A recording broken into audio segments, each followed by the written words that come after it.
JTV online, ঐক্যের পথে মোরা। লক্ষ্মীপুরে ব্যাডমিন্টন খেলাকে কেন্দ্র করে দু গ্রুপের মধ্যে রক্তক্ষয়ী সংঘর্ষের ঘটনা ঘটেছে। এতে উভয় পক্ষের অন্তত 8 জন গুরুতর আহত হয়েছে।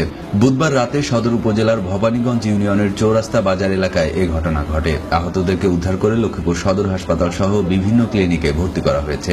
আহতরা হলেন মোহাম্মদ মোর্শেদ আলম, মনোয়ার সাকিব, মারুফ ও মেহেদি সহ উভয় পক্ষের অন্তত 8 জন। আহতদের শরীরের বিভিন্ন স্থানে ধারালো অস্ত্রের আঘাতের চিহ্ন রয়েছে। এরা সবাই ভবানীগঞ্জ এলাকার বাসিন্দা। আজকে চৌরাস্তা বাজারে একটা দুই গ্রুপে মারামারি হয়। এক গ্রুপে ছিল মিরাজ এবং তার সহযোগীরা এবং আরেক গ্রুপে রিশাদ সহযোগীরা। উভয় পক্ষে 7-8 জন গুরুতর আহত হয়। তবে গুরুতর আহতের মধ্যে 3 জনের অবস্থা খুবই আশঙ্কাজনক। লক্ষ্মীপুর সদর হাসপাতালে প্রেরণ করলেও তারা ঢাকা রেফার করে।